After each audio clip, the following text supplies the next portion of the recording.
कहीं ना कहीं हम नेचर से छेड़छाड़ कर रहे हैं।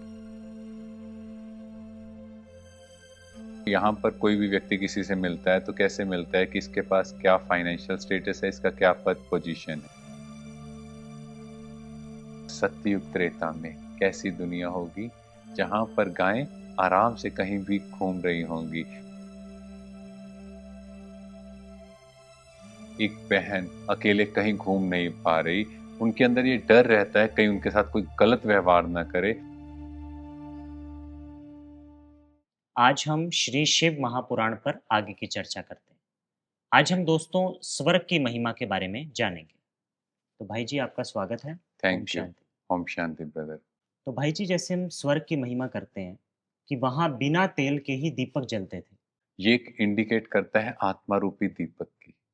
जो आत्मा रूपी दीपक है उसमें कोई तेल की जरूरत नहीं। ये परमात्मा द्वारा हमारी एनर्जी ऐसी बनी हुई है जो दीपक हमेशा जगता रहेगा। हाँ जी। बस इसकी बैटरी जैसे जैसे कम होती है तो हमें अंदर से नेगेटिव भाव फील होते हैं, हमें लगता है कि मेरा कोई नहीं।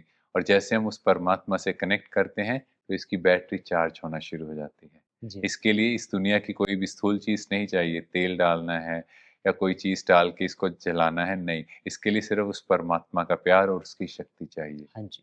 तो भाई जी जैसे आगे बताते हैं, यदि कोई छोटा मनुष्य भी वहाँ जा पहुँचता है तो वहाँ के निवासी उच्च पद वाले व्यक्ति भी उसका आदर तथा सम्मान करते हैं। ऐसा क्यों बताया? हाँ जी, क्योंकि वहां पर इक्वेलिटी है। जब हम आत्मा भाव में होंगे तो हम दूसरे को आत्मा रूप में देखेंगे। देखो, यहाँ पर कोई भी व्यक्ति किसी से मिलता है तो कैसे मिलता है कि इसके पास क्या फाइनेंशियल स्टेटस है, इसका क्या पद पोजीशन है, हम्म। उस हिसाब से बात करते हैं। हाँ जी। या इससे मुझे क्या बेनिफिट है। पर सतयुग एक ऐसी दुनिया जहाँ हर चीज परफेक्ट होगी, जहाँ किसी को किसी से इस तरह का काम नहीं होगा, क्योंकि हर चीज अलाइंड होगी, परफेक्ट होगी। तो इसीलिए हर एक आत्मा दूसरी आत्मा की रिस्पेक्ट करेगी, क्योंकि उनको ये याद है कि आत्मा रूप में हम भाई भाई हैं।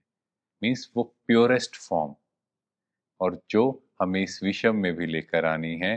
पूरे विश्व में वैसे भी गायन है कि हर मजहब हर धर्म का व्यक्ति आपस में भाई भाई ही है। हाँ जी। तो जैसे आगे बताते हैं, उस पर्वत पर ऐसी गायें हैं कि लोग उनकी पूंछ का मोरछल बनाते हैं और वे वन में निर्भय होकर स्वच्छंद विचरण किया करती हैं।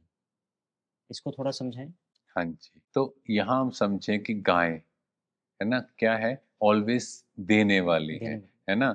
एक तरफ से गाय को माँ भी कहा जाता हाँ है, जी। और दूसरी तरफ वो उनकी जो भी चीजें वो दे रही है, चाहे वो काउ डंग है, चाहे दूध है, ऑलवेज लाइफ गिविंग फोर्स है। हाँ जी। हमेशा नर्चर करने वाली चीजें हैं। पर आज के टाइम अगर हम देखें तो जैसी गाय दूध देना छोड़ देती हैं तो लोग कैसे ट्रीट करते हैं, बिल्कुल। है ना। और सतयुग त्रेता में कैसी दुनिया होगी जहां पर गायें आराम से कहीं भी घूम रही होंगी। आजकल कहीं न कहीं उनके साथ दुर्व्यवहार किया जा रहा जी। है। हाँ जी, बिल्कुल बहुत गलत चीज़ें की जा रही हैं गौ यस, माता के साथ। बिल्कुल। तो स्वर्ग ऐसी दुनिया में ऐसा कोई सीन ही नहीं होगा। हर चीज़ परफेक्ट होगी, जहाँ शेर और बकरी एक घाट पर जल पिएँगे। मीन्स किसी को किसी से डर नहीं, कोई हिंसक एक्टिविटी नहीं, हाँ कोई जी। वॉयलेंस नहीं होगी। तो डॉक्टर साहब आगे बताते हैं कि वहाँ की स्त्रियां भी निर्भय होकर स्वच्छंद जहाँ भी चाहें वहाँ घूमती रहती हैं। यस, क्योंकि आत्मा रूपी भाव है तो वो भाव ही नहीं होगा अंदर में कि ये फीमेल है, या उनके लिए काम वासना नहीं होगी। आज के टाइम अगर हम देखें तो काम वासना की वजह से एक बहन अकेले कहीं घूम नहीं पा रही। उनके अंदर ये डर रहता है कहीं उनके साथ कोई गलत व्यवहार ना करे। और वैसे भी हम देख ही रहे हैं सोसाइटी में क्या-क्या चीज़ें बहनों के साथ हो रही हाँ हैं, जी। है ना? क्या ट्रीटमेंट दिया जा रहा है जब वो अकेले में होते हैं। पर स्वर्ग में बहनों के साथ ऐसा कुछ नहीं होगा। वो कहीं भी घूमेंगी, कोई उस नज़र से देखेगा ही नहीं, वो प्योरेस्ट भाव होगा। तो जैसे आगे बताते हैं कि सहस्त्रों प्रकार के सुगंधित पुष्प वहाँ सर्वत्र खिले रहते हैं। हाँ जी, नेचर भी अपनी हाईएस्ट स्टेज की ओर होगी, क्योंकि जब हम यहाँ से प्योर होंगे, हम सतो प्रधान होंगे, प्रकृति भी सतो प्रधान होगी। मीन्स जैसे मनुष्य की वाइब्रेशंस वैसी प्रकृति। आज के टाइम हम सबकी वाइब्रेशंस लो जा रही हैं, तो प्रकृति भी कैसे बिहेव कर रही है, हाँ जो जी। हम देख रहे हैं, अर्थक्वेक आ रहे हैं या नेचुरल डिज़ास्टर हो रहे हैं, ठीक है, फ्लड आ रहे हैं, क्या है रीज़न? कहीं न कहीं हम नेचर से छेड़छाड़ कर रहे हैं, कहीं न कहीं हमारी एनर्जी लेवल भी डाउन हो रहा है। तभी सब इम्बैलेंस्ड हो गए। यस, और स्वर्ग में क्या होगा, सभी परफेक्टली बैलेंस्ड, सब एक दूसरे को सुख देने वाले, तो प्रकृति भी सुख देने वाली होती है। बट आज के टाइम भी अगर हम देखें जहाँ पर बहुत पाठ पूजा हो रहा है, भक्ति हो रही है, परमात्मा को याद किया जा रहा है, वहाँ की अगर आप नेचर भी देखो, वहाँ फूल कितने खिले होंगे, हाँ जी। कितनी नेचुरल ब्यूटी वहाँ रहती है। तो भाई जी, हमने ये भी सुना है कि वहाँ संपूर्ण शरीर देवताओं के समान सुंदर है तथा उसका स्वरूप सत्पुरुषों के समान है। ऐसा क्यों? हाँ जी, देखो, हम सबके शरीर का निर्माण कैसे होता है, यहाँ जो हम सोचते हैं, मतलब आत्मा की जैसी स्टेज वैसा हमारा शरीर। अब आत्मा प्योरेस्ट स्टेज में होगी, सतो प्रधान होगी, तो काया भी कंचन होगी, इसलिए हाँ देवी जी। देवताओं की काया कंचन गाई हुई कंचन। है। बिल्कुल प्योर, मतलब आत्मा भी प्योर और शरीर भी प्योर। इसलिए देवी देवताओं का जो जन्म है वो योग बल से दिखाया, भोग बल से नहीं, जी। विकारों से नहीं दिखाया, है ना? और उनके अंदर जो गुण होंगे, क्योंकि देवी देवता मीन्स दिव्य गुण वाले, वो भी संपूर्ण होंगे, वो दिव्यताओं से भरपूर होंगे। इसलिए देवी देवताओं का गायन है 16 कला संपूर्ण, संपूर्ण निर्विकार। निर्विकारी, अहिंसा परमो धर्म। कोई हिंसा नहीं होगी, कोई लड़ाई झगड़ा नहीं होगी, एकदम प्योरेस्ट फॉर्म होगी। राइट। और वहाँ कोई बीमारी नहीं होगी, शरीर को कोई रोग नहीं लगेगा, क्योंकि आत्मा प्योरेस्ट फॉर्म में है। हाँ जी। और जैसे ही आजकल हम देखते हैं हेल्थ इश्यूज आ रहे हैं, उसका रीज़न है हमारी सोच। और इसीलिए साइंस भी कहती है कि 90% जो इलनेस है वो साइकोसोमैटिक जी।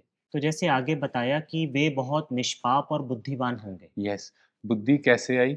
डिवाइन इंटेलेक्ट कैसे आई? क्योंकि आत्मा प्योरेस्ट है, हाँ जी। तो इंटेलेक्ट भी प्योरेस्ट होगी, बुद्धि भी ज़्यादा होगी, हाँ जी। क्योंकि वैसे भी काम विकार ही है जो बुद्धि का नाश करता है। वह नीति पूर्वक राज्य करता हुआ प्रजा का पालन करने लगा। हाँ जी, तो यहाँ ये बताया, जैसे हम गायन है राम राजा राम प्रजा, मीन्स आपस में बहुत प्रेम पूर्वक, एक नीति पूर्वक कार्य होगा, इक्वालिटी होगी। ऐसा नहीं ये प्रजा है तो इनके साथ इल ट्रीटमेंट होगा। एक राजा अपनी प्रजा का बच्चों जैसा पालन करेगा। हाँ जी। तो जैसे आगे बताया, उसकी प्रजा भी शुद्ध आचरणों वाली तथा व्रत नियमों को धारण कर धर्म मार्ग पर सदैव दृढ़ रहती थी। इसका अर्थ थोड़ा समझाएं। हाँ जी, तो यहाँ ये समझाया कि जैसा राजा वैसी प्रजा।